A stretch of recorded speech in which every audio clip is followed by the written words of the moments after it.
SAP's Business Unleashed strategy, tariffs and their impact on the tech industry and supply chain management, as well as the truth about Big Four consulting. Those are just a few of the topics we'll cover here in episode 218 of Transformation Ground Control. Welcome to Transformation Ground Control. Ground Control. The podcast that covers everything related to digital transformation. This podcast features technology agnostic and international discussions related to digital strategy, software selection, implementation, change management, business process optimization, and everything else you need to know to make your digital transformation project successful.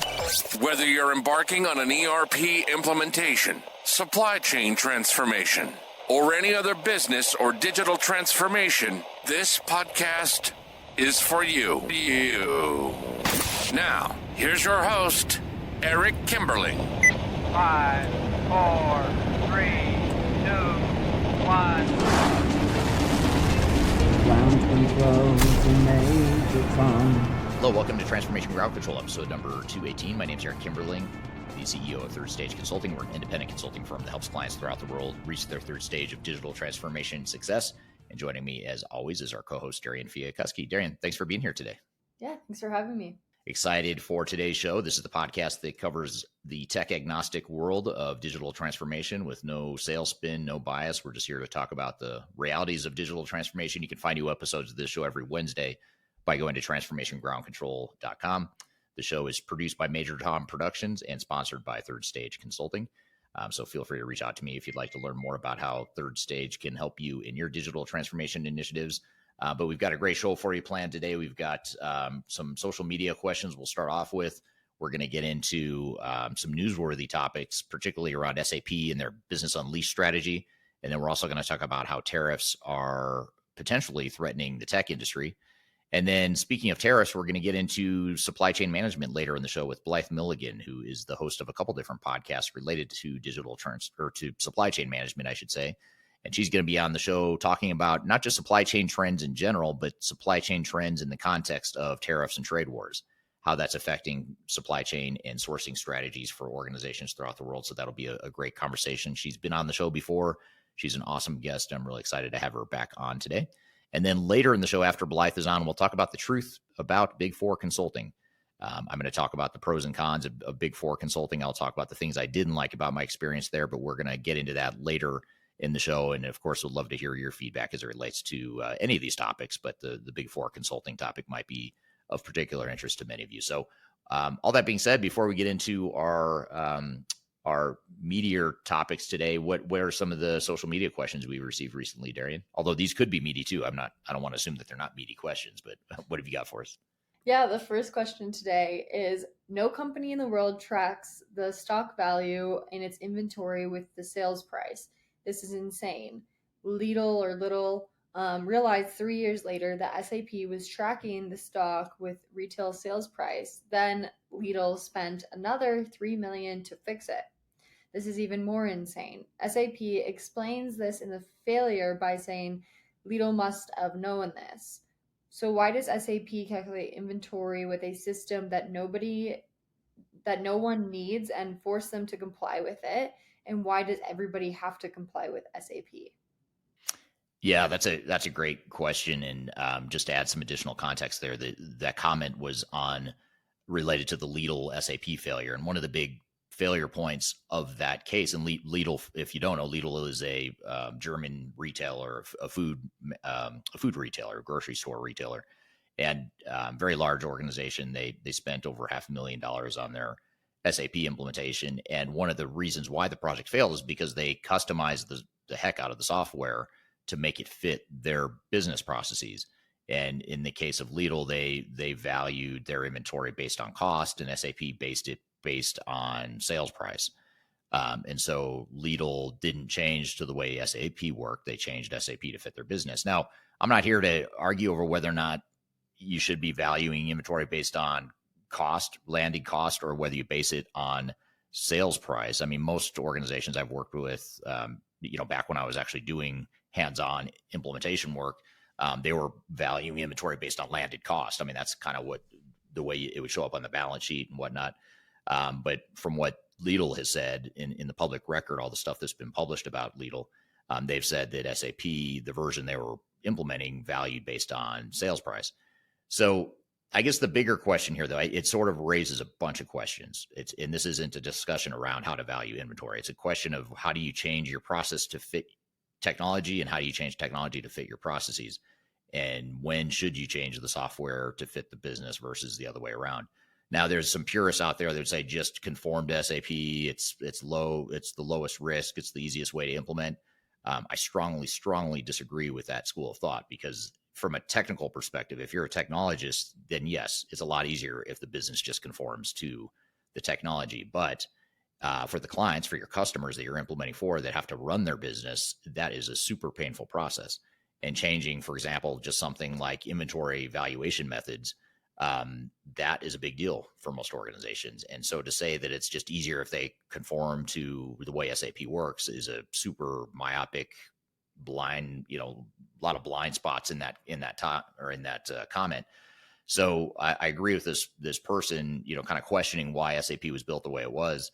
But I think the bigger question is, why isn't a product like SAP more flexible to allow you to have multiple types of inventory valuation? Or, for example, even when you look at things like how you allocate costs, like fixed overhead, how you allocate it to products, different companies handle it differently, and that's their prerogative to do it that way. Just because SAP has limitations or only does it a certain way doesn't mean that you just need to conform to SAP. And I think that's in my opinion, it's a very arrogant view of the world. If you're a big ERP vendor, to say just conform to our quote unquote best practices, because it's not best practices for every organization. In fact, in the case of Lidl, that was far from best practice. They needed something completely different. Now, what I will say is that's something Lidl should have known before they went into the implementation. It shouldn't have been something that surprised them and threw their entire project off track like it did. I think that's a whole nother conversation of why did they not know that SAP couldn't run their business the way they wanted to. But once you're knee deep in it and you're already started, they've already made that mistake of choosing a software that maybe wasn't the right fit for them. Then you've got to have a better strategy for how you're going to address that delta, to reconcile the business processes versus the software. Yeah, absolutely. And our second question today, kind of, you've already touched on a bit, but I'll still ask it, is SAP built so poorly that something like inventory costing can't be switched easily between purchase price versus sales price? I don't know if I'd say it was built poorly. I would just say it was built without the full spectrum of options that a lot of businesses need. And this is true for a lot of ERP systems. And I think this is why ERP, the old school monolithic ERP systems like SAP, I think that's why they're going to have a rough future, because you just can't survive with that sort of rigidity of an application running your business. And we can sit here all day and say, well, SAP is great. It's been around forever. It's got best practices. I don't buy it. I think companies need a lot more flexibility than what SAP can typically offer. And it's not just SAP. A lot of these big ERP systems are particularly rigid. And I think that's why you're seeing some big movements around composable ERP and microservices, even AI. AI in some ways is starting to not replace, but sort of take the place of what ERP systems used to be good at, or used to try to be good at. I think, I had a guest on this podcast before, and I can't remember who said it. I wish I could remember, but we were talking about, actually it wasn't on this podcast. I was interviewed for another podcast that's going to be published here soon. And in the conversation, we were talking about system of record versus system of innovation, and how ERP systems are essentially databases that track transactions, tracks inventory, tracks financial information. That's all good stuff. But when it comes to user experience and true innovation and flexible business processes, things like that, you need something else besides an ERP system oftentimes, because modern ERP systems aren't so modern in many cases. And they're quite limiting, especially with the whole movement to the cloud and SaaS-based multi-tenant solutions. It just has a certain amount of rigidity that doesn't work for a lot of businesses. I think companies like NetSuite have done really well with a cloud SaaS model, but NetSuite is targeting smaller companies that have simpler requirements and simpler needs. But when you get to a big multinational diversified organization, it's just hard to imagine a big ERP system meeting the needs, or adequately meeting the needs of that organization. That's why companies like Snowflake and Palantir and Rapid some of these non-traditional ERP-ish sorts of systems are creating a good alternative to the monolithic ERP systems and giving people options. Palantir, for example, their whole model is built on the concept or the premise that you can keep your old legacy systems as sort of that system of record, but you can use our software to give you some AI capabilities, some better reporting, predictive analytics, a better user experience. You still keep that back office transactional stuff in the background that no one really sees, but their software ends up becoming sort of the user interface, providing that user experience and providing the workflows and the innovation and all that stuff. So that's why companies like that are succeeding and doing so well in the market right now, is because companies like SAP have sort of botched the model, and the model is just super outdated. So it's just a matter of time before it goes away from at least in my opinion. Yeah, totally. That makes sense. Well, this kind of these questions at least shift us nicely into our first newsworthy article of the day today. This article is about SAP's Business Unleashed strategy. It's this new launch, I guess, that they are naming Unleashed. It's a rebranding of sorts, is what the article said. It's bringing the legacy business suite name into the cloud era. On paper, it sounds like SAP is trying to bridge the gap between innovation and some sort of comfortability for companies. But here's the problem: customers aren't completely sold on it. According to the article, users, especially from the DSAG, which is the German-speaking SAP user group, are asking for more clarity, transparency, and consistency, and they're confused about what the strategy includes, whether it supports on-prem systems or pushes public cloud, and most importantly, how much it will cost. SAP is trying to position this as a customer-friendly and cloud-forward, but many customers feel like it's just another repackaged initiative that still leaves legacy users hanging. So Eric, with this, do you see Business Unleashed as a meaningful shift, or is this kind of just a rebranding maybe to get more people to the cloud, like their S4HANA initiative? Yeah, I think it's, SAP is really good at packaging stuff that doesn't have a lot of substance, but it makes you feel like it does. So, they have their Grow and Rise initiatives that they've launched to help. In the case of Grow, it's a way to help small and mid-market companies move to S4HANA Cloud. And then they've got the Rise initiative, which is meant for legacy SAP customers to move to S4HANA. They try to make it, SAP sort of invented this whole concept of pre-configurations and best practices and implementation accelerators. They've implemented all these fancy words that sound really good, like, oh, it's gonna be easier to implement now than it might have been in the past. But the reality is all the heavy lifting and the stuff you have to do is still a big deal. You still have to go through the pain of changing your processes and figuring out how the technology is going to fit your processes. You still got to go through the change management, the training, the adoption, redesigning people's jobs to fit the new software, all that stuff. And you can't accelerate that. I mean, I don't care what you call it or how you package it. You're not going to, no technology, no software company is going to make that easier. Now, companies hire us to help with those types of things, and we can certainly make it easier, but we don't come in and say, hey, we've got a prepackaged solution that's going to help your user adoption, accelerate super quickly, because some stuff just takes a certain amount of time to marinate within the organization. So, yeah, I think it's a marketing ploy, if you ask me. I mean, they've done it.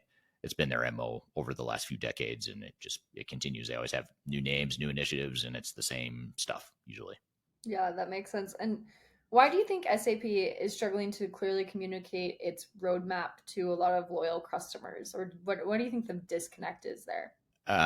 Because they're treating them like crap, in my opinion. I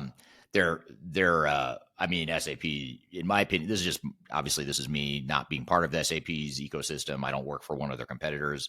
We're independent. We're tech agnostic. We help a lot of SAP customers that are trying to navigate this whole sunsetting of their product, the legacy products, by 2030.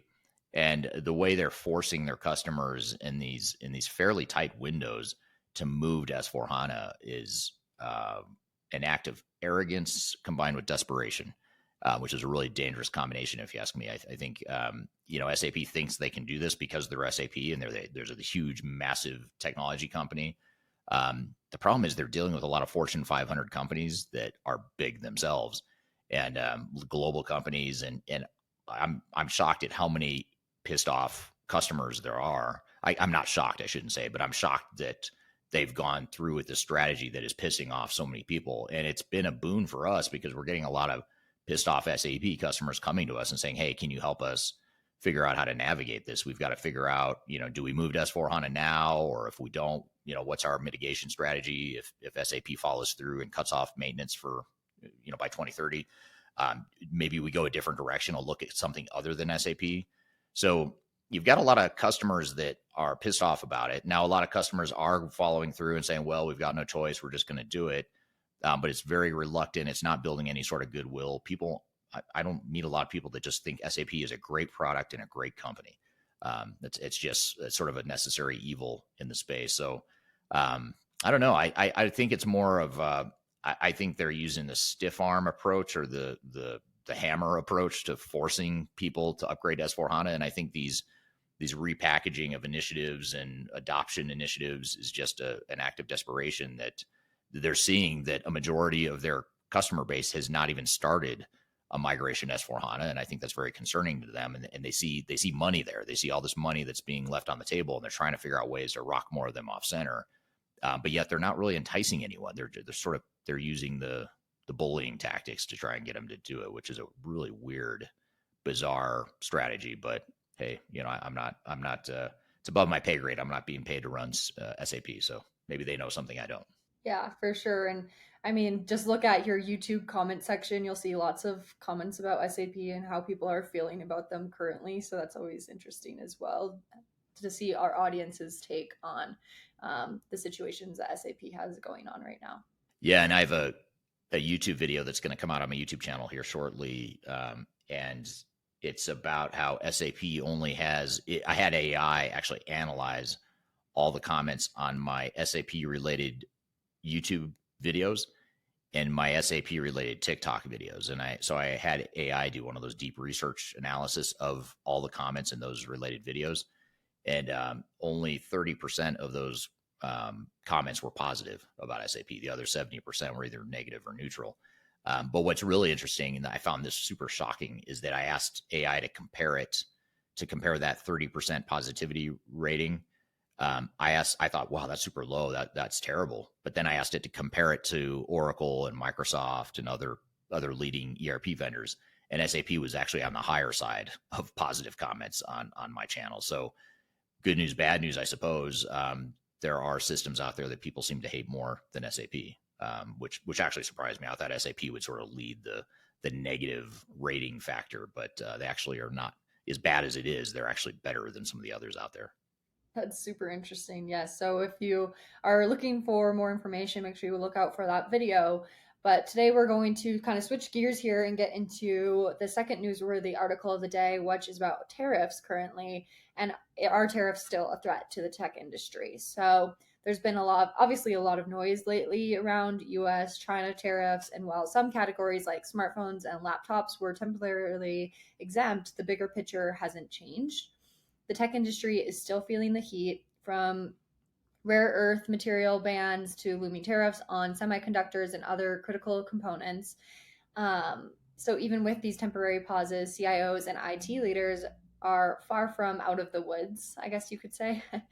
Here's what's happening. The US has imposed tariffs up to 145% on Chinese imports.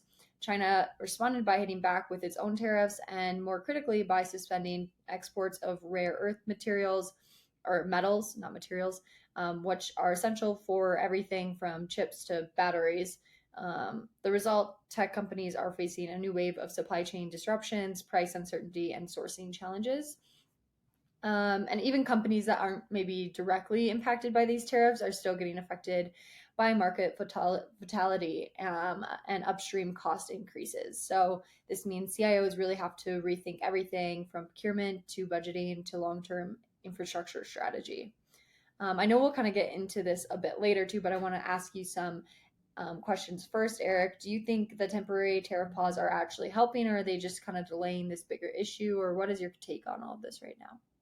Well, I think there's a lot of lobbying that's happening in the space. And in fact, I'll talk to Blythe about this when we have our interview here in just a moment. But, Apple, for example, has been very vocal about how disruptive the tariffs are going to be and already are to their manufacturing of their iPhones in particular for the Americas, because so much of that product is coming from China. And it's not just components coming from China, it's the finished good, coming from factories in China. So it's not as simple as, well, they can just go source some of the raw materials from another country or another place. It's everything is happening there in China. So that's why I think Trump and the U.S.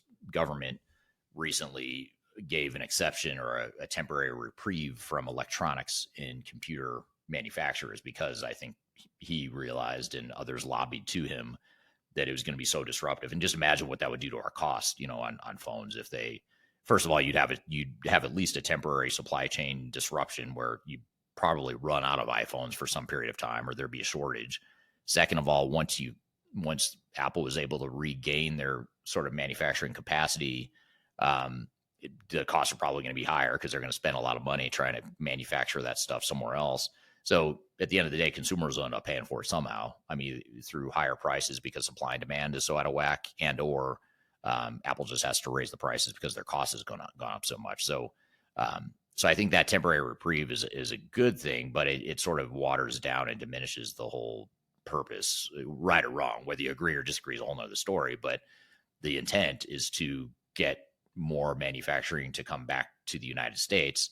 And if you give too many exceptions, it sort of waters down that urgency, if you will. How should tech leaders balance short-form flexibility with long-term resilience in this environment? Yeah, that's a good question. I mean, the short term is the hard part, I think. I mean, long term, you can build, you can find new suppliers, you can find new contract manufacturers, you can build your own manufacturing plants in other countries. So long term, that probably does give you a lot more resiliency. But in the short term, I don't know that if it's flexible, it's just more, it's reactive. You have to be super reactive. I mean, that's the only thing a lot of these supply chain managers can do right now.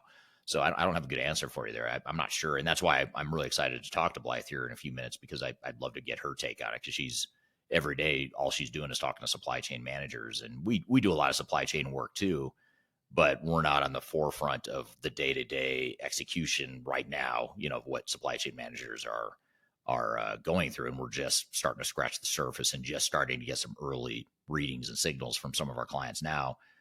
So I'd love to hear her feedback too. Yeah, absolutely. Before we get into that, though, one more question for you. What do you think that CIOs should be doing right now to prepare for ongoing disruption in the tech supply chains? Well, I think the key here for CIOs and tech leaders and supply chain management is to have visibility and make sure your systems are buttoned up, because if you've got crappy systems, that's just going to magnify the problem here, because you're not going to be able to track things like, landed cost, and you're not going to be able to necessarily have the insights to understand where you need to diversify potentially your supplier base, or where you need to hedge on any potential geopolitical disruptions.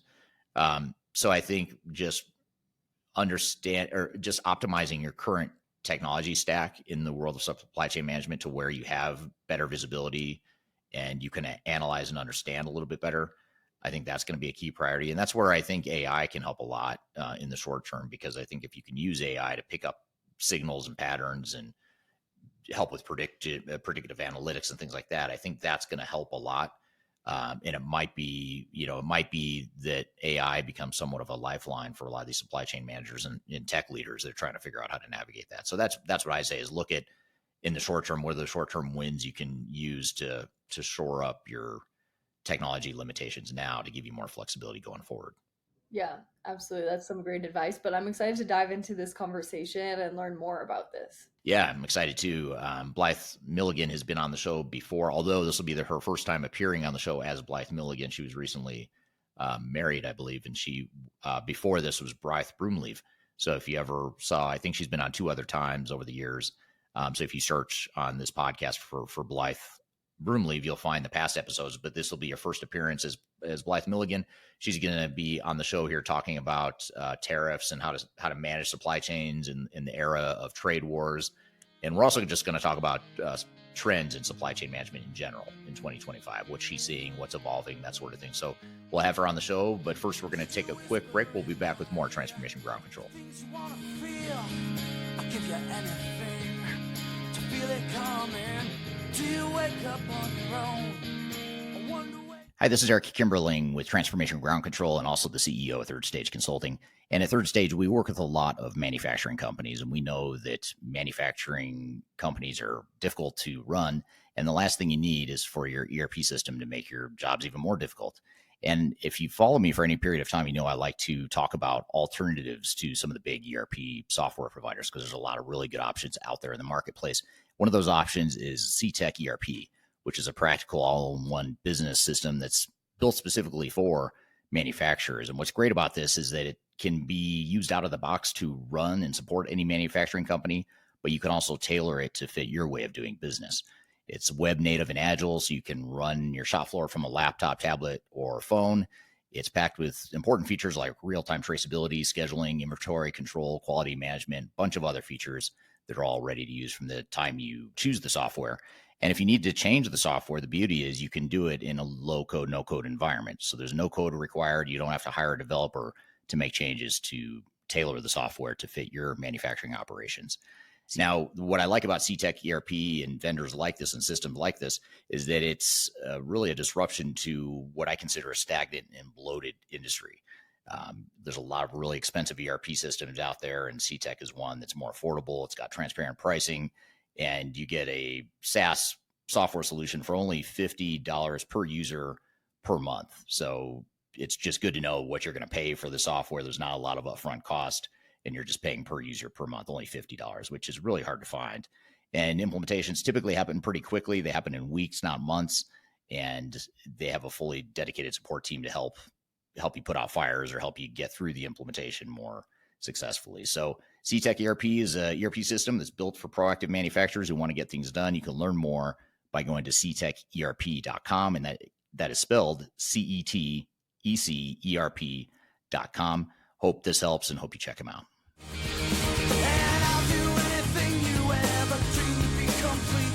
Little pieces of the nothing that fall. Hello and welcome back to Transformation Ground Control, episode number 218. My name is Eric Kimberling here with Darian Chwialkowski. This is the tech agnostic show about digital transformation. It's produced by Major Tom Productions and sponsored by Third Stage Consulting, which is an independent and tech agnostic consulting firm that helps clients throughout the world with their digital transformation and supply chain journeys. So if you'd like to learn more about us, I've included my contact information below. You can reach out to me and feel free to reach out with any questions you might have about our company or how we can help with your transformation. So I'm excited for our next guest. She's a repeat guest. I believe this is her third time on the show. Her name is Blythe Milligan. She's a podcast host and subject matter expert in the world of supply chain management. And wanted to have her on the show here today to talk about supply chain trends in 2025, but not just general trends, also trends in supply chain in the context and with the backdrop of the trade wars, particularly between the U.S. and China, and how that's affecting supply chains throughout the world. So with all that being said, Blythe, thanks for being here today. Thank you so much for having me. It's quite an exciting week for a lot of us that work in supply chain and logistics. Yes, absolutely. Thanks for being here. Tell us a little bit about yourself. And I know you're the host of a couple different podcasts. Tell us a little bit about yourself, if you don't mind. Sure. So born and raised in Jacksonville, Florida. I have an entrepreneurial spirit. And so I've been a business owner for close to 10 years now. Got my start in the logistics realm, working as an executive assistant at an asset-based 3PL here in Jacksonville.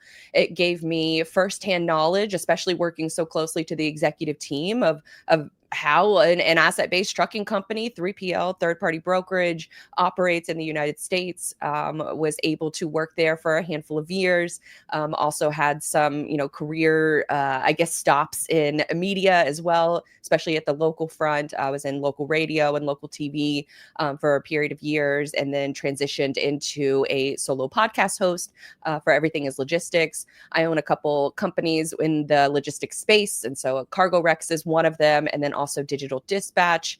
But Everything is Logistics is the podcast. And so it's been my main focus since we've been fully independent since January 2023. And yeah, it's been an exciting time to be able to peel back the layers that exist within this industry, because with global trade and supply chain and logistics, as I'm sure for a lot of folks have learned over the last week, that the more it's an onion that has endless amounts of layers, and the more you keep pulling back a layer, you're gonna discover even more that you didn't know and that you need to learn. And it's just been a constant learning process, especially over the last couple of weeks. Yeah, it seems like the whole tariff trade war thing, especially between the U.S. and China, is throwing a wrench into a lot of supply chains and a lot of supply chain managers' jobs. I'm going to ask you a question about that here in just a second, but I'd love to hear from the audience. A couple things. I have a couple questions for you. I forgot to ask early on, but if you don't mind dropping in the chat what city and country you're joining from today, love to hear where the global community is joining from. We tend to get people from all over the world, so I'd love to hear what city and country you're joining from today. And also, as a follow-up, if you don't mind, just drop in the chat how tariffs and trade wars are affecting you, or are they affecting you? Is it yes, no, not really? I'd love to hear your feedback on how or if some of the trade wars and geopolitics at the moment are affecting your supply chains that you're involved with right now. So if you don't mind, drop that in the chat. I'd love to hear your feedback. But getting back to you, Blythe, when there's a lot of talk about tariffs, especially here in the U.S., and I know other trading partners of the U.S. Are talking a lot about tariffs too, because it's affecting them. But how are you seeing, I know it's early and this is very disruptive, but how are you seeing all these changes to trade and tariffs? How are you seeing that affect supply chains in general so far? Well, it's basically for anybody who hasn't been paying attention, it's throwing everybody for a loop, especially if you have a small business and maybe you haven't, sort of paid attention to the election cycle here in the US, which I don't blame you if you haven't. It gets a little exhausting at times, but textiles, so clothing, toys, these are typically commodities that are low margin items. And most of them, majority of them, are imported from China, other Southeast Asian countries. And so if you haven't been paying attention, then your business has probably been upended what feels like overnight. For many other companies, they are doing what's called front loading. And so typically in the supply chain year, what you'll see is right after Christmas, typically you have a lot of returns. And so there's a lot of return management that's going on. But there's also a lot of purchasing that's going on ahead of the Chinese New Year, which typically falls at the end of January. But this year in particular was a little bit more volume was being ordered and being front loaded. That's the term that they use in supply chain and logistics, where you're buying so much more goods ahead of time. So typically you're already buying much more goods in order to anticipate the Chinese New Year, which all of the factories and manufacturing shut down for a period of a couple weeks because people are at home with their families. But this year in particular, it's not, they're front loading even more so because they knew that the tariffs were going to be coming down under Trump's, Liberation Day is what he called it on April 2nd, when he instituted, just global tariffs across the board, and then started to ease some of those tariffs on other countries. I think there's a 90-day pause that's going on right now for all countries except for China. And so it's been a little bit of an eventful few months, but for a lot of companies, especially a lot of warehousing in North America, so Canada, Mexico, the US, they're storing a lot of goods and in anticipation of what was going to happen on Liberation Day. And so this is where we kind of find ourselves now. If you haven't been paying attention, then you're probably scrambling. If you were paying attention, then you have a little bit more of a little bit more of a break where you can kind of have a wait and see approach on what's going to happen, because it's changing seemingly by the hour every day. So it's tough to keep up with a lot of these different announcements. Yeah. Well, and I'm not an economist, but from what I understand, the intent of the tariffs, at least from the United States perspective, is to basically force manufacturers and companies to move more manufacturing and sourcing back home to the U.S. That clearly isn't going to happen overnight. You can't just build a factory or build a big distribution center in the U.S. just because we're getting tariff now. So what's the reality of how is this affecting sourcing strategies and just the way the supply chains are built in general? Are you seeing any movement or changes yet on that front? I know it's really new, but what are people saying they plan to do, or are they saying? In a very similar way to in 2020, we all know what happened during that year, and that tend to expedite. That was the first. I guess I should back up a little bit. That during 2020, that was the first time that the general American public, generally the world, kind of found out where a lot of their goods were coming from, and in some cases, it became a wake up call. And so, what you started to see was what's called a nearshoring effort. And so, with nearshoring, reshoring, you are moving some of your sourcing and some of your products and assembly, you're moving them from China into other countries. So India, Vietnam, Cambodia, even to an extent. A lot of these countries have set up several shops for manufacturing purposes. And then what they have is, it's called a China plus one strategy, where the majority of the world is getting some kind of sourcing, some kind of inputs from China, but then they're going to source those products from China, transfer them, ship them over to another country for assembly. A lot of times that is now transitioning into assembly in Mexico or assembly in Canada, much more so on the Mexico side of things. And so we've seen a lot of nearshoring efforts over the last 5 years. To your point, it takes a long time for manufacturing to come back. Some would argue that it shouldn't take that long. There's some companies that are kind of, dragging their feet. Apple, I think, is a great example of an American company that is fully dependent on a foreign supply chain in order to manufacture their goods. We saw around the April 2nd, tariff deadlines, or the tariff announcements, that Apple was chartering 5 different planes in order to ship a lot of their iPhones out of Southeast Asia into the United States in order to avoid some of those extra costs. And so what I think we're seeing is that we're seeing an acceleration in things that were already happening. Now, for a lot of businesses, it's still going to be tough for them to find the component of the component, or even the machine that makes the machine. That's been the biggest problem with reshoring of American manufacturing, is that during the 90s, when essentially all of these manufacturing processes were shipped out of the United States, they were shipped over, but also we lost that knowledge base. And so when you're talking about bringing some of that manufacturing back, we frankly don't have enough of the knowledge base of what it takes to make the component of the component, the machine that builds the machine. There are some interesting companies that are trying to do that in the United States and have been trying to do that for a few years now. If you're going to bring manufacturing back, what does that actually look like in a modern day sense? Are we going to bring everything back, or are other things like toys and textiles? Does it make more sense to just let other countries handle that part of the job? And so there's a lot of questions that are being asked right now, but it's also a situation where some of these things were already happening, and now it's just further incentive to, we have to also discuss the lack of incentives for a lot of these, manufacturing, initiatives to take place. The biggest difference between U.S. and China is that China subsidizes a lot of their manufacturing capabilities, where they will pick certain industries that they will subsidize, versus the United States, where it's kind of like, figure it out. It's up to you to figure it out, and both have pros and cons. Yeah, that's super interesting, and I actually posted something on LinkedIn about the tariffs, and someone commented on that, about how the U.S. is at a disadvantage because China is subsidizing certain industries, and they can kind of play that long game. And I don't know, they don't seem to be blinking yet in terms of wanting to bring down their tariffs or to end the trade war. And to be fair, neither is the United States so far, except they have made exceptions for Apple or for computers and cell phones, which I imagine was Apple's doing, because it was really interesting. I just read an article about the CEO of Apple, and about how he came up through the ranks building that global supply chain that's highly dependent on China. And I remember it was either that day or the next day was when the U.S. came out and said that they were going to make an exception for Apple. So I don't know if, I imagine he's lobbying, or people like him are lobbying for exceptions from these tariffs. But other than Apple and computer and chip manufacturers, things like that, are there other industries or types of companies that are most affected by these trade wars?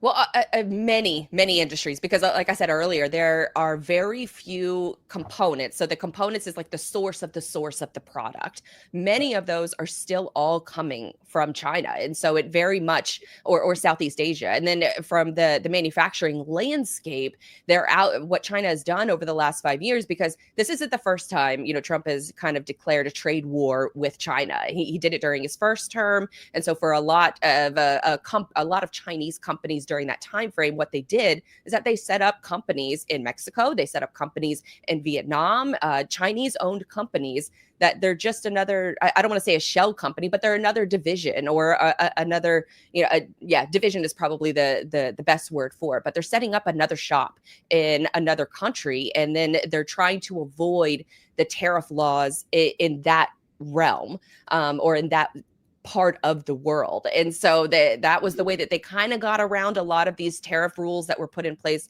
during the first Trump administration. And then now we're coming into the second Trump administration. And for the Trump sort of economic team, what their strategy was is just cut everybody off at the knees and then manage the exceptions. That's how I'm kind of reading into it. It's, for better or worse, I don't want to, I guess get into the political realm of things of who I support and who I don't support, but I do get it from a bearish approach where you're just going to cut everything and then wait for the loudest cries.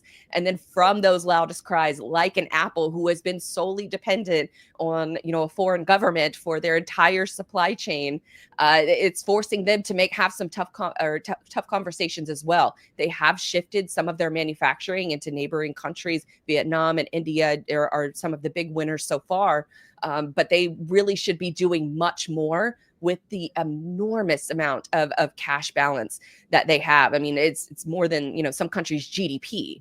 And so it's a little bit of, okay, we'll throw you a bone here, I think, from the Trump administration, if I'm reading between the lines, specifically when it comes to Apple. But they really should be, it's an American company. It's completely reliant on, foreign entities. And so it's probably about time that a company like Apple was bringing all of their products back. Now, it's still a knowledge-based gap.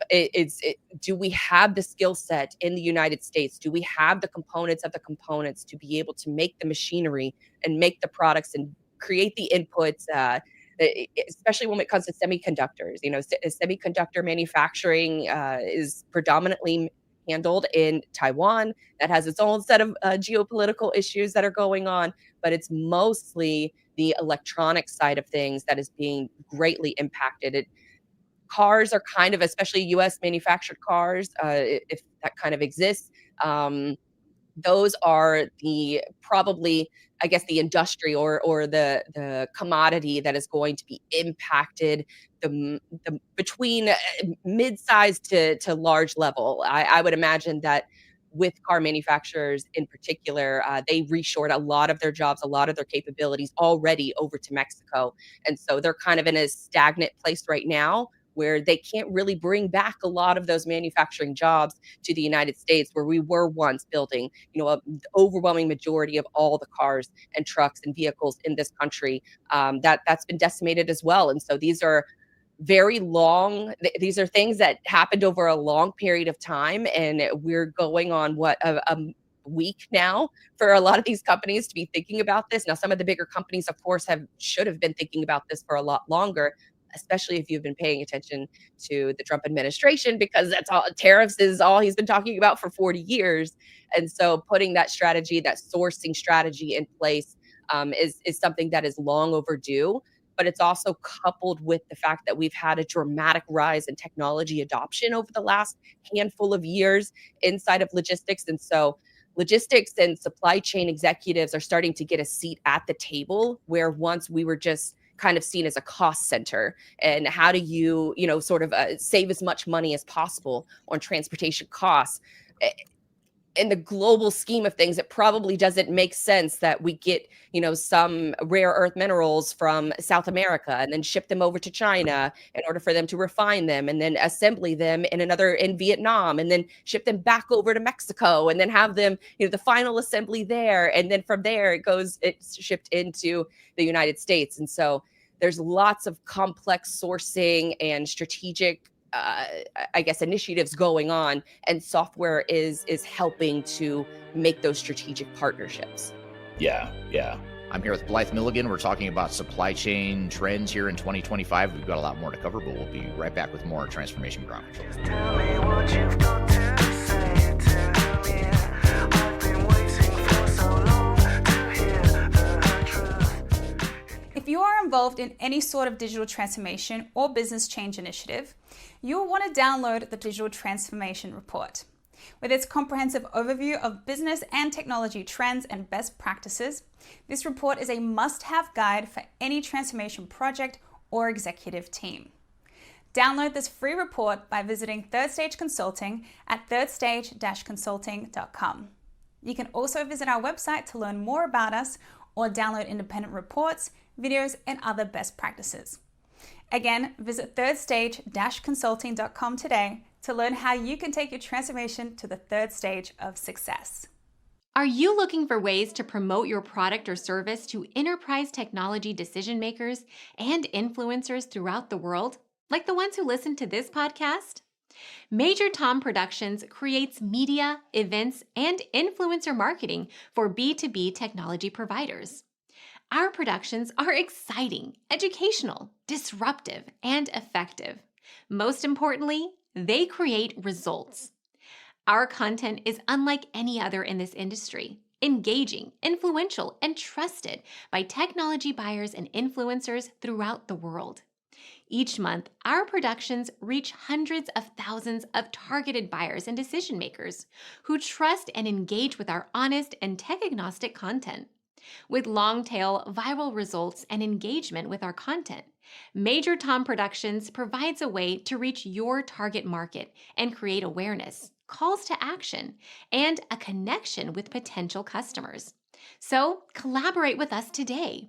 Learn how we can feature your product or service on podcasts such as Transformation Ground Control, Journey to S/4HANA, and Journey to Dynamics 365. We can also feature your brand on our YouTube channel called Digital Transformation with Eric Kimberling, which boasts over 100,000 subscribers and over 2 million video views per year. You can also participate in our in-person events, including our Digital Stratosphere Conference. Contact us today to learn more. We can tailor a marketing campaign that works for you. We look forward to helping more people learn more about and become engaged with your brand.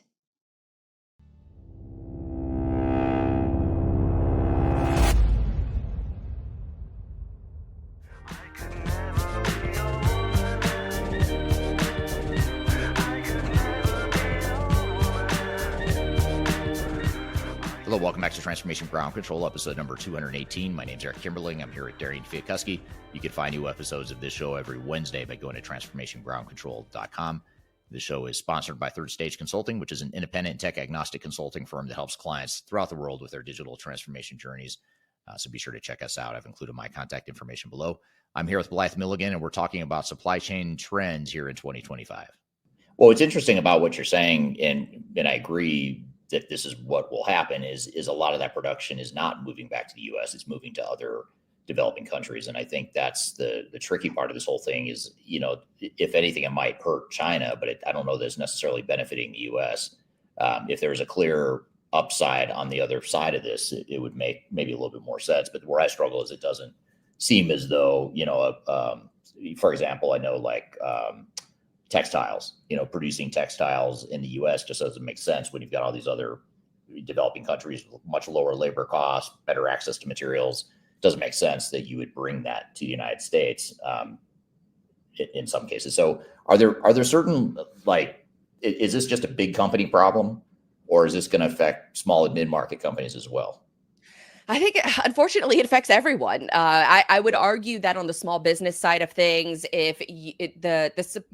So there's a couple different threads I kind of want to pull on. So on the small business side of things, you have it's much tougher to keep up with all of the nuances and everything that's going on within global supply chain and trying to make sure that you can get a product, make it well, and give it to your customers at an affordable price where you can still make a little money over the top. Now, for small businesses, that is the goal for any business, but that goes without saying. But for small businesses, you have the opportunity to be a little bit more nimble versus, say, like a Walmart global supply chain, or an Amazon global supply chain, or some of these other large retailers where overwhelming majority of their goods are probably coming from one country. Now there's a little bit of competition that you could maybe with your suppliers inside of China. I have heard that, Walmart is renegotiating all of their supplier agreements, and it's almost like what I've understand is a province versus a province over in China where they're competing. And from what I understand, Chinese manufacturers, they will pick up the phone at 1 a.m. if you are looking to source goods from somewhere else, if you are looking to find another supplier, they will answer the call. They will be super friendly, and they will work to earn that business. Now, in the United States, from what I understand, it's very difficult to get a call back, even for some of these specs. The lead time on developing the source of the source, or even a part for the machine that makes the source of the source, is sometimes months in advance. Now, there is an interesting company called Hadrian that I've been following, that they are utilizing the knowledge base that still exists, which is a little bit older of a knowledge base, a little bit older of an employee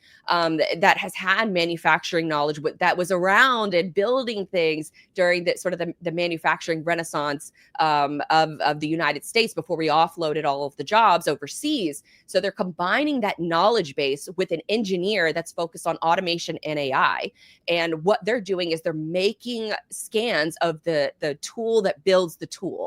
That's where our biggest problem is for US manufacturing, is we don't have the machinery that makes the tool of the tool. Who stands to benefit a lot from that is maybe a country like Germany that can make really good machinery where we can import some of those machines over to the United States. Now, for Hadrian in particular, they are, what I think is the coolest thing is that they have 3D scans of their tools that's making the tool of the tool. They scan those machines for every single time that they are used, before and after. And so they know ahead of time if that tool of the machine that makes the machine is going to go down, or they need a replacement part in the near future.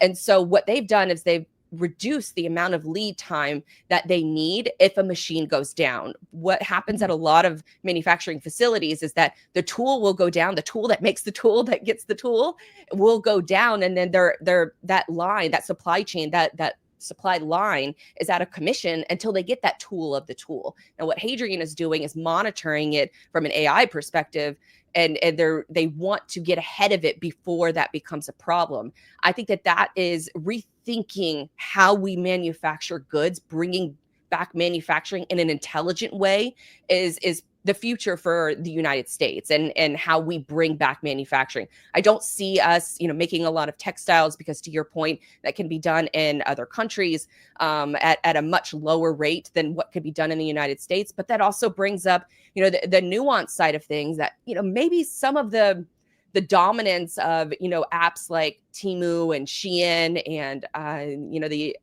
the U.S. population's sort of addiction to cheap goods, maybe that needed to be broken a little bit. Maybe that we needed to take kind of like a moral step back and say, okay, what are we morally okay with purchasing? What are some things that I could purchase from another country that maybe has a little bit higher of a standard for their workplace conditions and how they, that these companies are sourcing the product. And so there's a lot of different nuances that are now at play. And I think from an overarching theory is that from a moral standpoint, it is my personal opinion that we needed to kind of be broken of purchasing these cheap goods that are just fill landfills, and they don't really provide any kind of benefit to us as a U.S. society. But we're not going to bring that kind of manufacturing back. What is the AI automation, like high tech advantage that the United States does have? We, technology wise, us and China are 1A and 1B. And so what can we do to bring manufacturing back, and then also make from, just a moral standpoint, what we're okay with purchasing, what kind of things we're okay with sort of a standard of living, and then making our purchasing decisions there, because there's a lot of interesting things also happening on the TikTok side of things, where now Chinese manufacturers are going direct to the TikTok users and saying, if you want to buy laundry pods, you can get 1,000 of them for, 2 cents for each of them. furniture, automobiles, all of these different things that are made in China that, we could cut out the middleman and buy direct. But then it gives the U.S. consumer a lot more freedom and optionality, which optionality is probably the key from both a consumer standpoint and then also a business standpoint of being able to pick and choose where you want to kind of, plant your flag in the ground as far as, your moral stances. Yeah. Yeah. It seems like over the years, the last couple decades, even well before the trade wars, but going back to the globalization movement that really picked up steam in the 90s with NAFTA and some of the other free trade agreements across the world. It seems like more, as more commodity-based manufacturing moved away from developed countries like the US and Western Europe, a lot of those manufacturing jobs moved to other third world or developing countries. And what it was replaced by, at least largely in the US and I believe Western Europe, it's the same thing. It's a lot of more complex manufacturing, so higher value add sorts of manufacturing where it's engineer to order, make to order, complex products that we're manufacturing now. We're not manufacturing textiles the way we did 50 years ago, but we are manufacturing really complex products. But so that's great. We can do a lot of that manufacturing here, but they still have to get the parts and the components and the raw materials from China or from other countries, right? And that's the rub here. Yeah, because if you look at manufacturing or, you just look at, I do a regular series called Source to Porch, figuring out, and chocolate was a perfect example because the overwhelming majority of the world's chocolate is sourced from two countries, Guyana or not Guyana, it was Ghana and I believe Peru is where the overwhelming majority of the world's chocolate is the cocoa bean is grown. Now, where the money is actually made is in the refining of that. Very similar to rare earth metals, where you can have access to rare earth metals, you can have access to the cocoa pods or the cocoa beans, but to refine them is where the real money is made in manufacturing and processing, is that you're shipping those goods to a country that's going to refine it and get it ready for purchasing. And so for a lot of US or for a lot of the United States, a lot of Europe as well, we're not doing the refining, we're not doing the processing. And so that goes for natural gas, that goes for oil. We can pull it out of the ground, but if we don't have a way to process and refine it, then we're not going to see the significant gains that we want to see being made and manufactured for the full supply chain to take effect. Because to your point, the just-in-time delivery was a strategy for 20 years where you only want to keep the inventory that you plan on selling. You don't even need to order the inventory until, maybe a couple months out. Now we're seeing the reverse where there are companies that are stocking up well in advance. I've heard of retailers that are already stocking up for back to school items. They're storing those goods now just to get ready for August, which they're not sure what the purchasing landscape or even the tariff landscape is going to look like then. So they're front loading those items now in the first quarter of the year versus waiting for, the just in time philosophy that has existed for really the last 20 years. Yeah.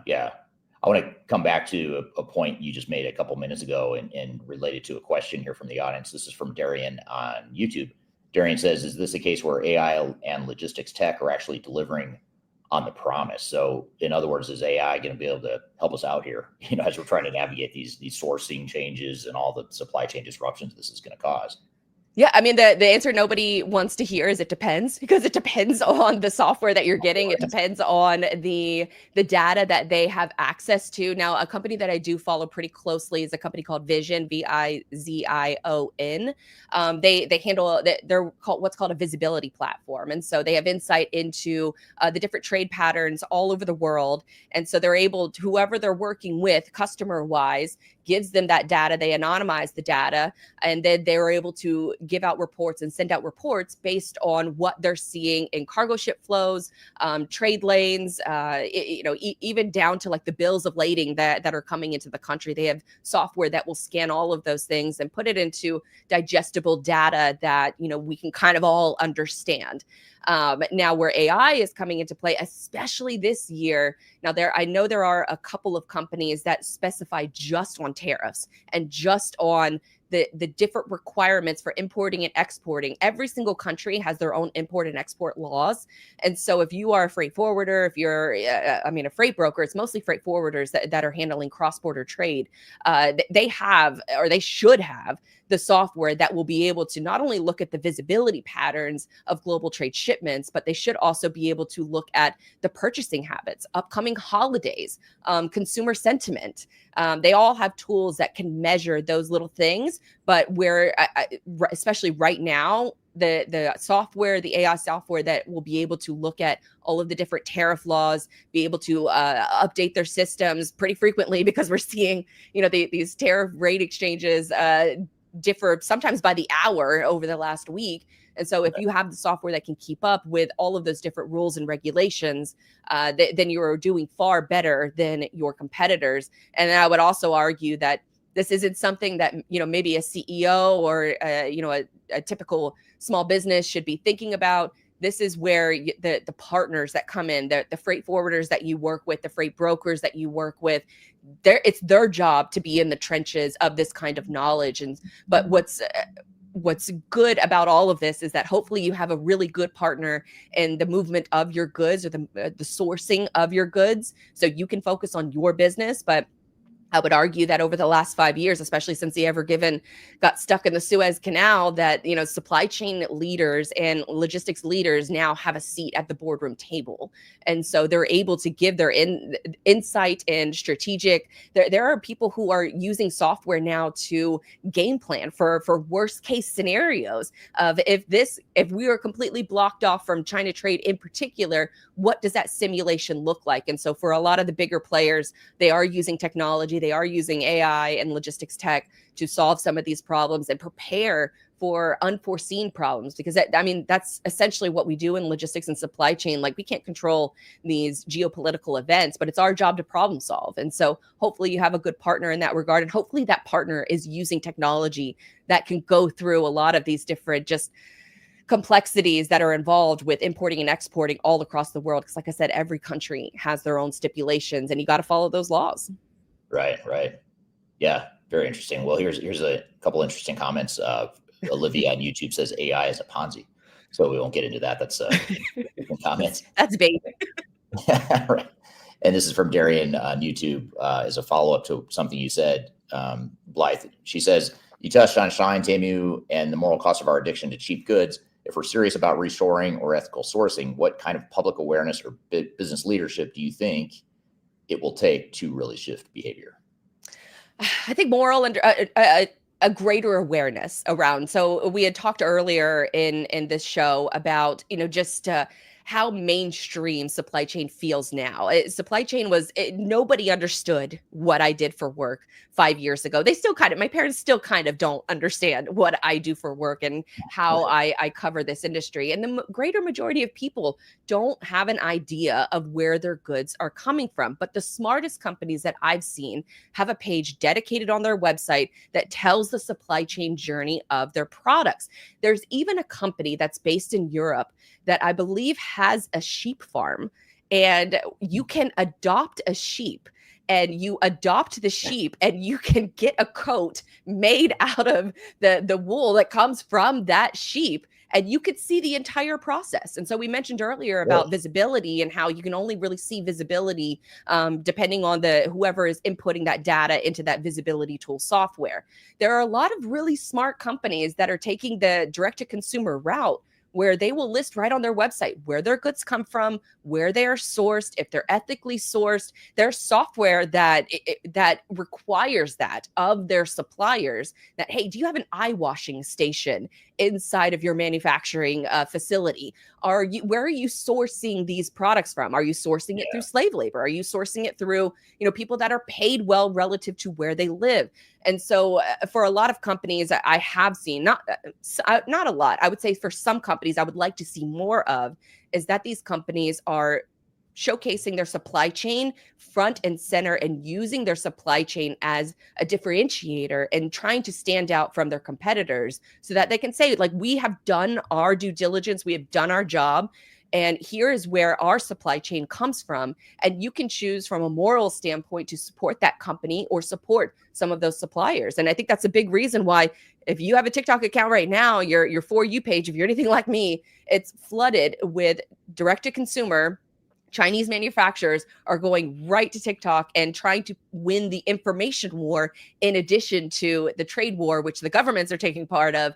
But for a lot of other businesses, they can establish these relationships and establish these partnerships to see them into the future, not necessarily doing things that just because it's the way it's always been done, but rethinking how you're going to be doing business. And for a lot of companies, they frankly have had their head in the sand and they don't want to address some of these things. But I think for companies that have taken a more global approach and customer sentiment and consumer sentiment, they're the ones that are going to be the real leaders and the real winners. Is that if you're upfront with how you get your goods, how they're properly made, how they're shipped, how they're sourced, it's a marketing benefit for you. And in a world where everybody's getting their goods from the same from the same countries or the same region, you look for a leg up when you can. Right. Yeah. Now, what about, here's a follow-up question from YouTube again, but do you see this whole Chinese manufacturers bypassing traditional retail, going direct to consumer with cheap goods? Do you see this growing into a serious threat for domestic brands, especially direct to consumer companies? Yes, because there is what's called IP law. And for a lot of the United States, especially for, some manufacturers or some businesses in the United States, they do the hard work and they create a business. They go to what's called a contract manufacturer and they say, this is what I want to make. Can you help me make it?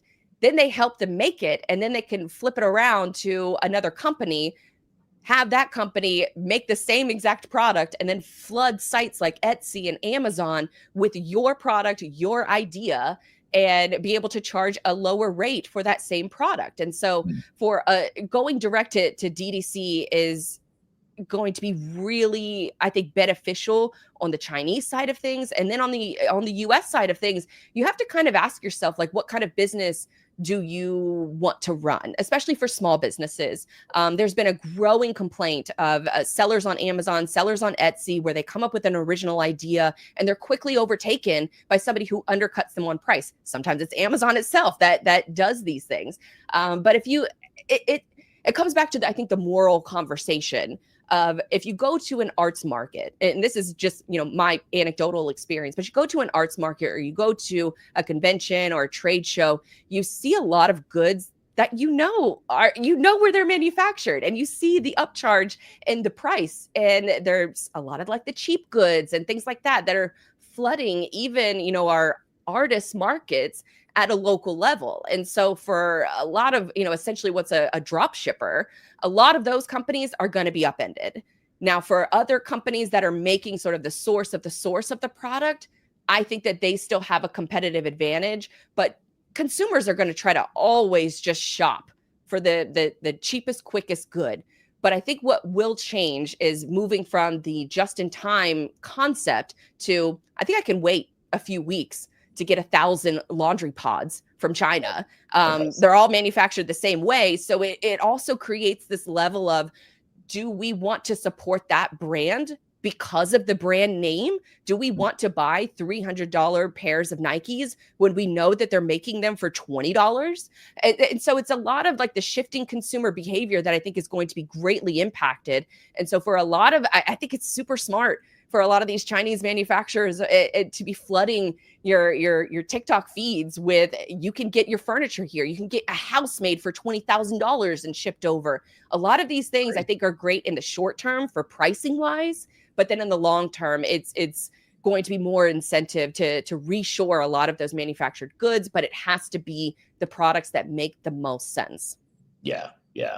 Makes sense. Well, we've got just a couple minutes left, maybe as sort of a lightning round, a speed round question. What other supply chain trends are you seeing here in 2025 that we should be aware of? I would say greater tech adoption. AI, you can't go to a conference without talking about AI. And so AI is machine learning. I know everybody wants to put the buzzword on it. It's machine learning. And so what are you doing with your data and how are you making it, streamlined for greater AI adoption? So you can't turn your head at a logistics conference without somebody mentioning the word AI. And so I would still say that AI, but there's a lot of data cleanup that needs to be done in order to see that come to its full potential.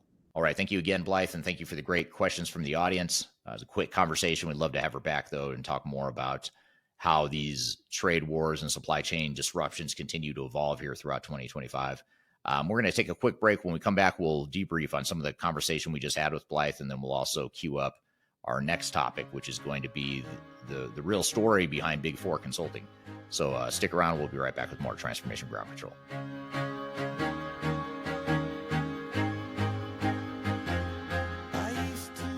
My name is Eric Kimberling, and I'm the CEO and founder of Third Stage Consulting. Before we dive too far into today's content, I want to invite you to learn a little bit more about Third Stage Consulting, who we are and what we do. I've included a link to a video right here that describes Third Stage in a bit more detail. It talks about our story, our history, our philosophy, our clients, our service offerings, and that sort of thing. But in general, what Third Stage Consulting does is we're an independent and tech-agnostic consulting provider. We help clients through their entire digital transformation life cycles, beginning with digital strategy, software evaluation and selection, all the way through and including implementation planning, implementation readiness, and the actual implementation itself. We're technology agnostic, so we only represent our clients' best interests. We do not represent software vendors. But having said that, we work very closely with software vendors, all the leading players that you can imagine we've worked with, both in helping clients evaluate and select them, but also in helping clients implement those solutions as well. So we have a very broad, objective, agnostic view of the market that is meant to really represent your interest as you go through your digital transformation. I also encourage you to scan this QR code right here to get access to our resource center. This resource center has a ton of information, a ton of ebooks that are free. You have access to top 10 software rankings, playbooks for how to make your project more successful, guides to change management, YouTube videos, all kinds of stuff that are going to help you through your digital transformation. So I encourage you to scan this QR code to get access to those resources. And please feel free to reach out to me directly to brainstorm ideas about your project. Even if it's just informally, you want to bounce around some ideas and get some informal advice, I'd be happy to spend some time with you. So feel free to reach out to me. I've included my contact information below. You can also find it in the description field of this video as well. The last thing you want to have happen is for your digital transformation to end up in court. I've been doing this for 20 years and I have seen everything. My name is Marcus Harris. I'm a software and technology attorney focusing my practice on drafting and negotiating software-related contracts and litigating software disputes across the country. Feel free to reach out to us at taftlaw.com. We'd love to talk to you about the litigation process and what you can expect.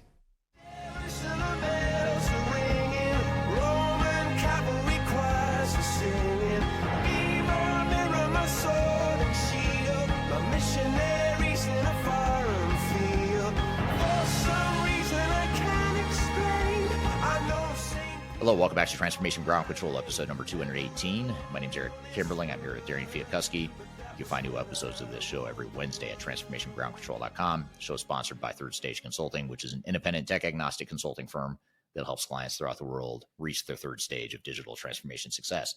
So we just had Blythe on the show, Darian, talking about supply chain management, tariffs, trade wars, all that good stuff. What were some of your thoughts and takeaways from the conversation? Yeah, I thought it was a great conversation.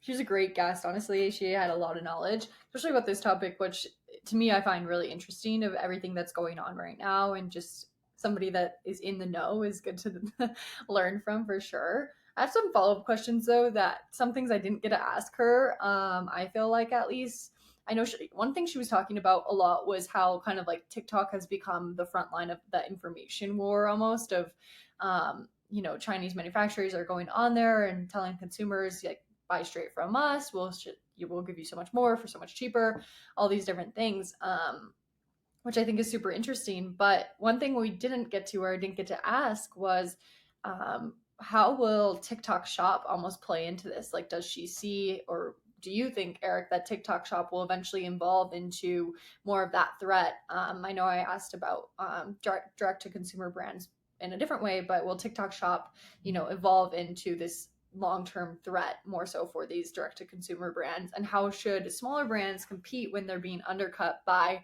near identical products priced for pennies, especially if it becomes, our companies, the small businesses in the US are on TikTok Shop and they can only go so low for their profit margins, but then Chinese manufacturers can get on TikTok Shop and sell the same thing. So I don't know your take on that. That was probably the most eye-opening part of the conversation, honestly, because I hadn't thought about this issue as a direct-to-consumer issue. I was thinking of it strictly from a B2B or business-to-business perspective. Manufacturer needs to produce a certain product, needs to get it back to their distribution center here in the US or whatever their home country is. So that's the way I was thinking about it. So to open up that whole other can of worms, that whole Pandora's box around the direct-to-consumer side, I don't use TikTok enough to be sucked into all the ads and stuff like that. Although I do get some, I do get some. And now I'm wondering if those are all, if those products I was being pitched on my For You page, if those were, Chinese manufacturers selling, direct to consumer. Now I'm curious. Now, next time I'm on there, I am going to pay more attention. But I think it's a brilliant marketing strategy if you're TikTok / Chinese manufacturer or whatever. It's a brilliant way to reach your consumers, cut out the middleman, all that stuff. But it runs completely counter to what she was saying around the what you call it, the moral imperative, or is that what she said? The moral imperative, I think. It was something like that.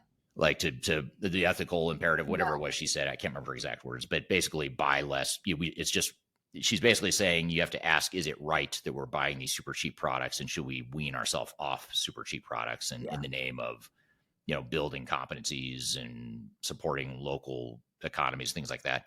It's sort of like, I know there's a big nationalist movement happening throughout the world. A lot of countries are the pendulum is swinging back towards, let's do more local stuff. Let's buy locally, let's produce locally, consume locally, all that stuff.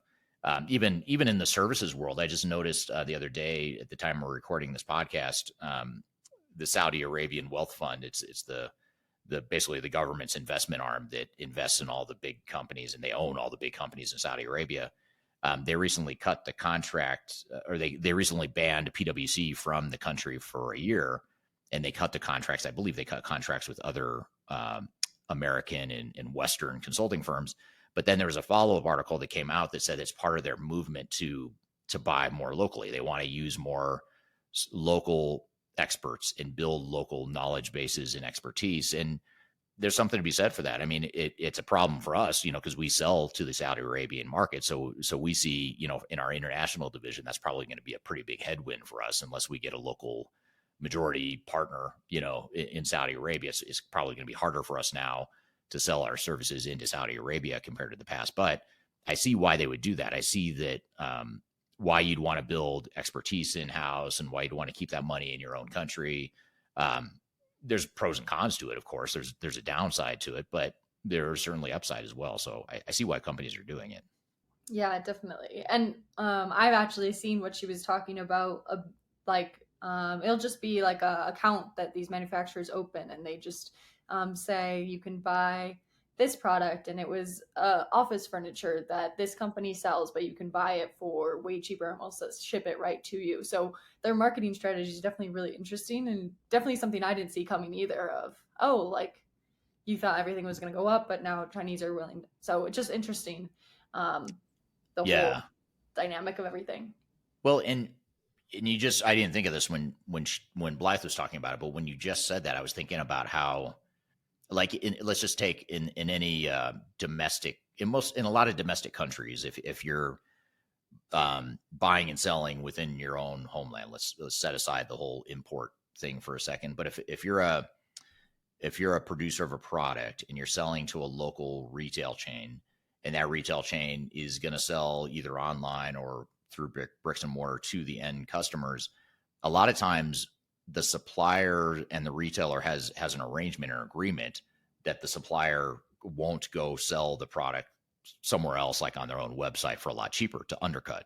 What they'll say is, if you're going to sell online, you're going to sell it at a comparable retail price that we would charge. And that's the agreement that the suppliers and retailers have. So clearly the Chinese manufacturers and the the customers that are buying from the Chinese manufacturers don't seem to have that same agreement, but that could be a way around that, is to say, hey, look, we'll keep buying from you. We'll keep sourcing our products from China, but we can't have you selling to undercut us, selling direct to consumers. Now, of course, the big question there is, well, is that fair? Is that fair to consumers? Should consumers have the option to buy super cheap directly from the source? Should we just cut out the middleman and be okay with that? That's another conversation, and probably I'd be curious to hear the audience's thoughts on that in the comments. Yeah, definitely. And it brings up to me like the whole concept of, on social media, there's this like dupes concept of like, this is a dupe of Pottery Barn couch or something like that. It's the same thing essentially. And I know I saw some videos about like purses or stuff like that says like, if you just want it without the branding on it, it's the same thing. So I think it's just really interesting to see how that will all develop. But yeah, it was a great conversation overall, really thought-provoking for sure. Well, as a husband of a wife who likes purses, I could vouch for the appeal of buying a dupe, like a purse. If I want to buy her Louis Vuitton, I'd love to be able to just buy a Louis Vuitton from China. That's a knockoff of it, but I know that's not ethical or right, but it would save me a lot of money for sure. Yes, it definitely would. Yeah. Well, good. Well, great conversation there, and enjoyed having her on the show. We'll have to have her back here in a couple months once this whole supply chain world hopefully settles down a little bit and we kind of understand the fallout or the ripple effect of all these trade wars. But in the meantime, want to play for you a clip from my YouTube channel. It's the truth behind Big Four consulting. For those of you that don't know, I used to work at one of the Big Four consulting firms. It's where I started my career. Learned a lot while I was there. There's a lot of upside I gained from being there, but I also was exposed very early on to the dark side of Big Four consulting. In fact, so much so that really planted the seed for me wanting to start an independent and tech agnostic consulting firm, which I didn't do right away. I waited a few years to do it, but that's how I ended up starting Third Stage Consulting, was because I was increasingly frustrated with the biases and the gamesmanship and the lack of customer focus or lack of client focus that went along with some of these big consulting firms. So I suppose that's good news. Bad news, if I hadn't worked at the Big Four, I might not have had the idea to start Third Stage Consulting. So that's the good news. But the bad news is there is a dark side. And so I like to share this with people that are either thinking about hiring a Big Four consulting firm and or they might be looking to work for a Big Four consulting firm. It's always good to know, what you're getting into and going in with eyes wide open so that you can either at least understand what the risks are or maybe look for alternatives if you find that it's not a good fit for you. So let's roll the clip and we'll come back and discuss it in more detail. I started my career in the late 90s at PricewaterhouseCoopers, which is one of the large Big Four consulting firms. And it was a great experience for me. I learned a lot. I got good training, met good people, worked with great people, and learned all about consulting during that time. There's a lot of things I didn't like about it as well, and there's things that just drive me mad about the Big Four consulting model here today. In fact, I've published a lot about that. I'm pretty vocal and outspoken around some of the flaws in the big consulting model and whether or not that's right for clients. And what I decided to do is I decided to use AI to analyze both my YouTube channels and my TikTok channels and all the comments that were provided by outside people, not my opinion, but just what other people were commenting on my videos. And I asked AI to analyze what the approval and disapproval rating or the positive and negative ratings were for the Big Four consulting firms.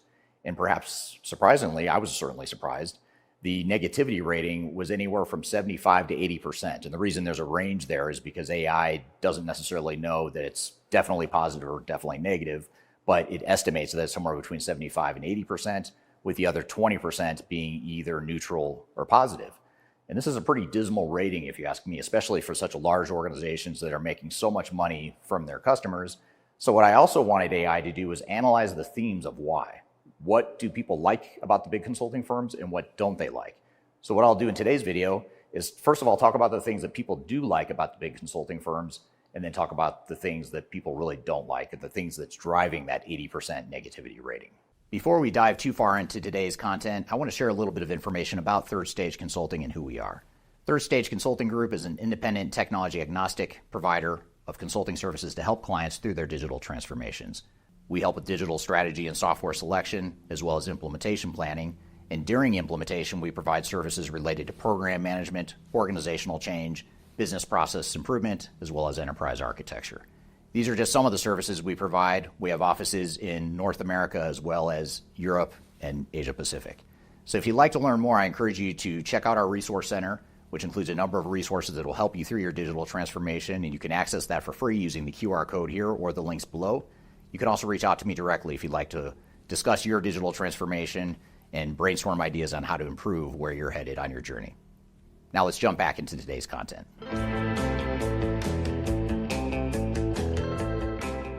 The good news about the Big Four consulting model is that there are still some positives.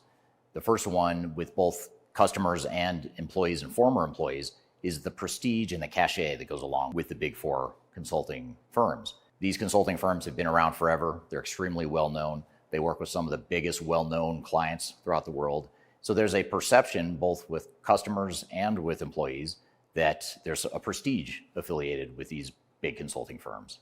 I know when I was working in the Big Four consulting model, that was probably the thing I liked the most. I liked the idea that I could put a Big Four consulting firm on my resume. I liked the idea that I could work with these really big, large multinational organizations that I might not otherwise have gotten to work with. So I certainly understand why the prestige is such an important part for employees. And when it comes to customers and the clients of Big Four, there's still this mentality amongst CEOs and executives that it's a safe bet to hire a Big Four consulting firm.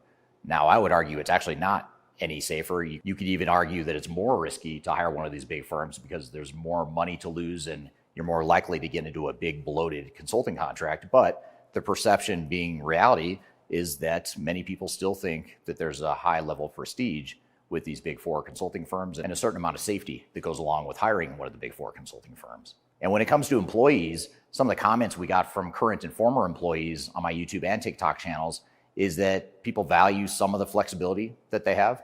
Now, I'm going to come back to that point later because more people than not said that the flexibility was actually non-existent and it was anything but flexible. But there's a subset of people that say there's actually a good deal of flexibility with these larger firms. And then the other thing that employees seem to really like and former employees really like is the networking and training and career development that goes along with working in a Big Four consulting firm. I know that when I was in the Big Four, the training was world class. I got awesome training while I was there. I worked with really smart people. I got to network. I'm still in touch with a lot of the people I worked with and for over the years, and that's something that's benefited me through my career. So there are some good positive things with the Big Four consulting firms, but what I want to do in the rest of this video is talk about the things that's driving that 80% negativity rate among the Big Four consulting firms.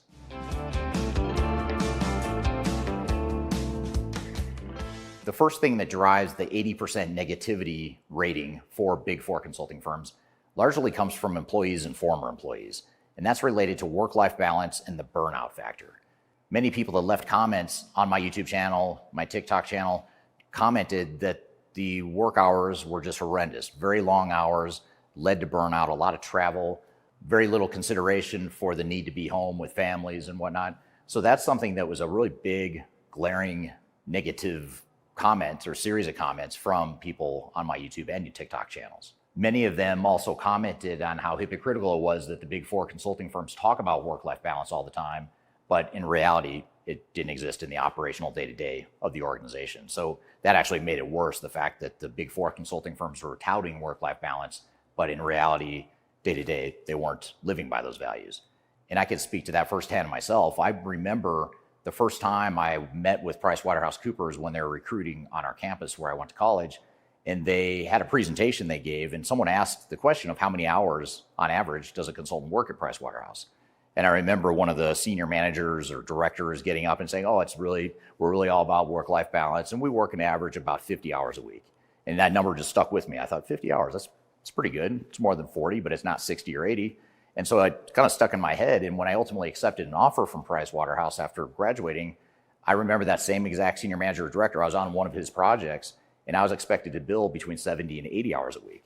And I remember just feeling betrayed right away because this was not just the same company that said it was 50 hours. It was this exact guy had said it was 50 hours on average. And I don't remember ever working 50 hours or less while I was there. And the reason for this is because these Big Four consulting firms have small armies of people at each of their clients. And those small armies of people, which could be anywhere from 20 to 50 to 100 or even hundreds of people, they're expected to bill not just 30 or 40 hours a week, they're expected to bill 50, 60, 70 hours a week. Because every hour above a certain threshold that any individual bills, it's pretty much pure profit for the organization. So the way they can maximize profit is to really max out the billings of all of their people. And that's ultimately what leads to a lot of this burnout factor and the work-life balance issues that these firms experience. So work-life balance and burnout are real issues with the Big Four consulting firms.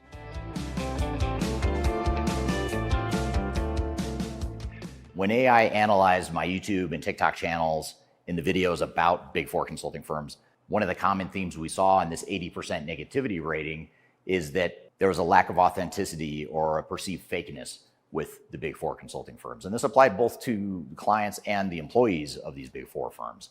Now, clients sense that a lot of times Big Four consultants would say one thing when they're selling solutions, and they would see something different in delivery.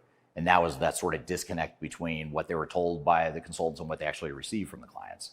As it relates to employees, they talked a lot about how the company would tout values like work-life balance, as I mentioned before, and yet experience work-life imbalances and burnout along the way. So there's a lot of sort of skepticism around the authenticity of these firms.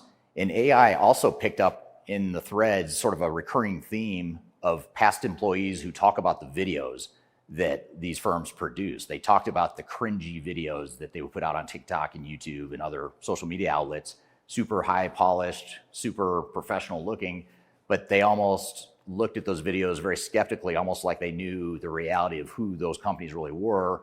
And the portrayal they're putting out in their videos and social media was totally different than what they experienced at the organization. So that's something to think about as well, as the Big Four consulting model has an authenticity issue, and that's what's reflected in that 80% negativity rating that AI generated from my channels.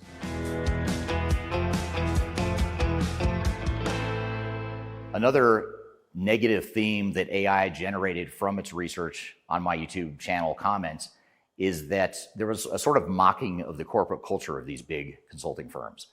A lot of it was from former employees and current employees, but also from clients as well, just talking about all the political infighting, the work-life balance issues, the burnout, the selling one thing but delivering something different, the bait and switch between the super senior people that were being sold onto a project, but the junior kids straight out of college that were doing the actual work. And by the way, that's how I started my career, as I was one of the junior kids straight out of college, had no idea what I was doing, but I was billing a lot of money to not know what I was doing.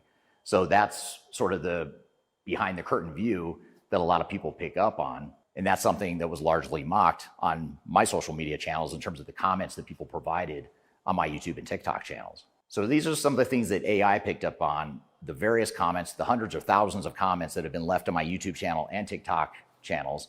But I'm curious to hear from you. What do you think? What do you think of the Big Four? Whether you're an employee, a former employee, or a current or past client, what do you think about the Big Four? What do you like about them? What have they done for you? What don't you like about them? What would you improve? Love to hear your feedback below. So that was a clip from my YouTube channel where I talk about the truth behind Big Four consulting. What were some of your thoughts and takeaways from that, Darian?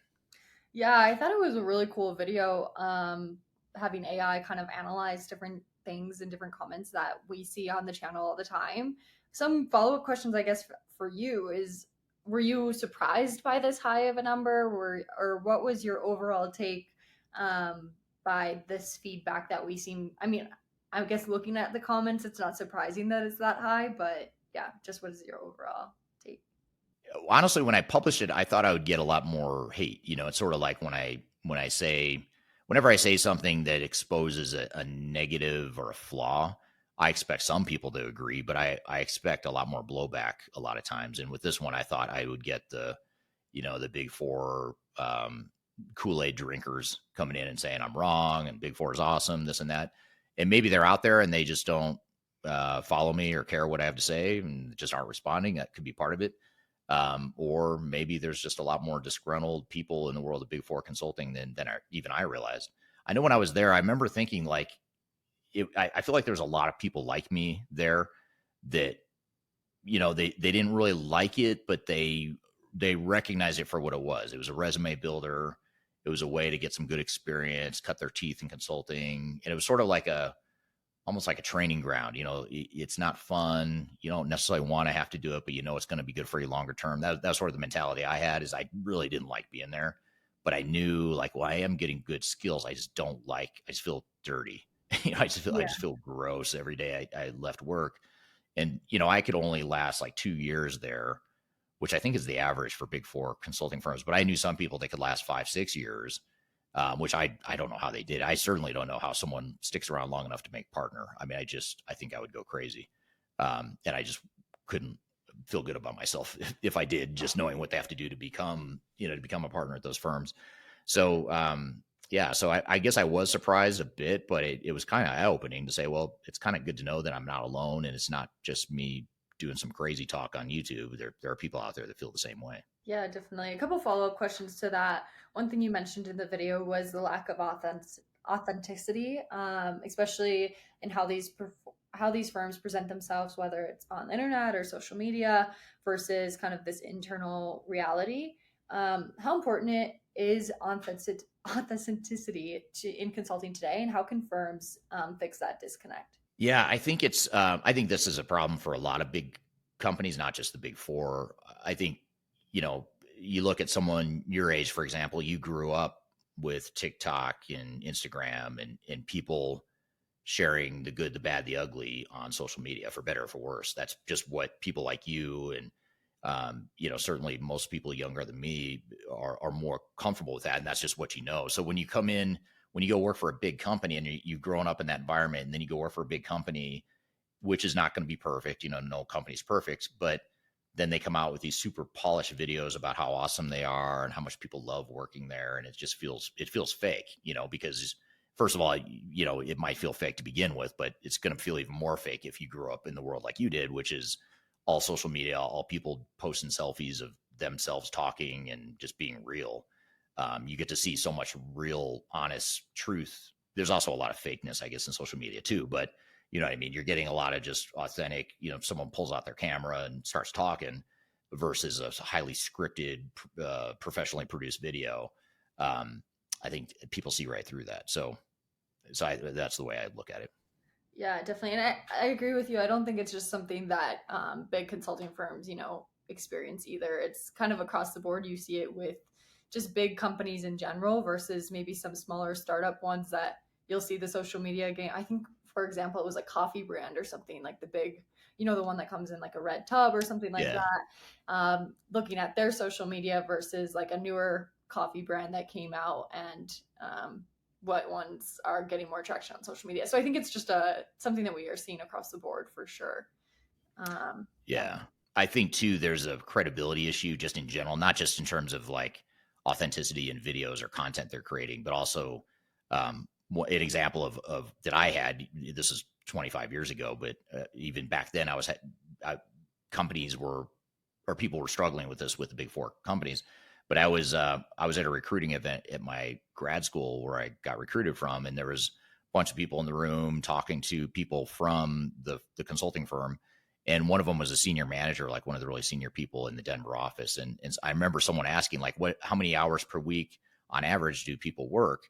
And he said, it's around 50 hours. And I thought, okay, that's pretty good. I would have thought it was higher. And so it kind of put my mind at ease. I went and worked for that firm. And coincidentally, I got put on a project with that same senior manager guy. And that same guy that was telling us that you work an average of 50 hours a week was expecting me to bill 70 to 80 hours a week. And right out of the gate, like as soon as I was done with training. So I was like, weren't you the guy at the recruiting event that was saying the average is like 50? And here I am coming in at 70 or 80, which I don't mind working 70 or 80 hours a week. But to lie about it was the problem I had, is that you just were recruiting all these kids. And, I was fortunate because I was the only one that got recruited out of my class because they only chose one from my school. So I felt very fortunate. I obviously wasn't going to quit over that, but it just didn't feel right. So I think that's the bigger issue, is that, you can't be two-faced about the reality of who you are as a company. If you're going to work 70 or 80 hours a week, just tell people that. I mean, you'd rather get it out up front and have people self-opt out if they're not a good fit, rather than trying to dupe them into or trick them into coming to work for you. Totally. Yeah. And that's definitely something you mentioned in the video. But a follow-up question to that is, do you think that this is something that the Big Four could change, or do you think this is too baked into the way they make their money? I don't know. If I had to pick, I'd say it's probably too baked into the way they make their money. I mean, it's sort of their business model. They need these young kids to come work for them, and they need to bill them out at a high rate and make a lot of money on them, because they make the most money on the young kids. They're not making a ton of money on the partners because, they're making money because the partners are selling business and all that stuff, but the margins are way higher on the junior people. So I don't know. So it's the money driver is the thing that makes me doubt their ability to change, but they might have to. It might be that there's so much pushback over time that they have no choice but to change or adapt. Yeah, absolutely. Well, super interesting conversation today overall. It was great across the board. Yeah. Well, good. Glad you liked it. I hope the audience did too. And if you have experience with Big Four, either working for a Big Four firm or hiring a Big Four consulting firm, love to hear your feedback in the comments. I really do, especially on this topic. I love to read the points and counterpoints, the people that agree and disagree with me. So if you agree, great. If not, I'd love to hear that too. So drop in the comments what you think about the Big Four and any other comments you have. So thanks for joining us here today. We'll be back next week with another episode of Transformation Ground Control. Transformationgroundcontrol.com. You can find all the past episodes. Be sure to check out thirdstageconsulting.com. You can also you can contact me directly if you'd like to learn more about the company and how we can help with your project. I've included my contact information below. So hope you have a great week and a great day, and we'll see you next time on the next episode of Transformation Ground Control. Take care.